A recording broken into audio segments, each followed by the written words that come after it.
مولانا بندگی بادشاہ رکن وقف بورڈ نے زور دیتے ہوئے کہا ہے کہ اوقافی اراضیات پر قابض کمپنیوں کو کرایہ دار بنانے کی ضرورت ہے جہاں مسلم نوجوانوں کے لیے روزگار کے مواقع پیدا ہوں۔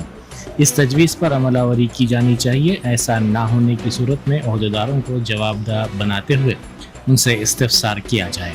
انہوں نے ساتھ ہی زور دیتے ہوئے کہا کہ انیس الغربا کمپلیکس کے استفادہ کنندگان در حقیقت یتیم و یسیر بچے ہیں، ان کو اس کا فائدہ ملنے کی ضرورت ہے، تبھی ہم اسے کامیابی قرار دے سکتے ہیں۔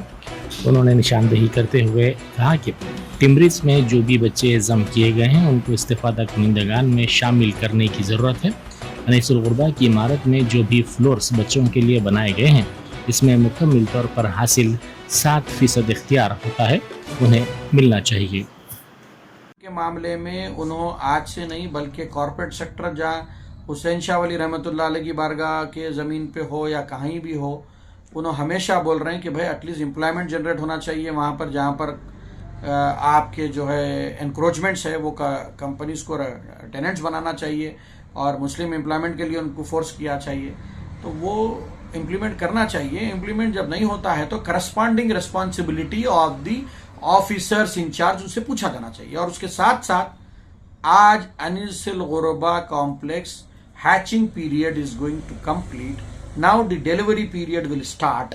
تو جب ڈیلیوری پیریڈ اسٹارٹ ہوگا تو اس کے جو بینیفیشریز ہیں، وہ جو بچے ہیں یتیم یسیر، ان کو بینیفٹ ملنا شروع ہونا، تو that is called success. School میں ٹیمریز میں جم ہوئے جو بچوں کو واپس بھیجا دیا گیا، وہ جو بھی اسٹوڈنٹس ہیں وہ they should come to the beneficiary ground, اور جو ان کے لیے 2 فلور جو بھی بنائے گئے ہیں اس میں جو ہے کمپلیٹلی دیکھیے 7% کا اختیار ہوتا ہے ڈائریکٹ مینجمنٹ میں۔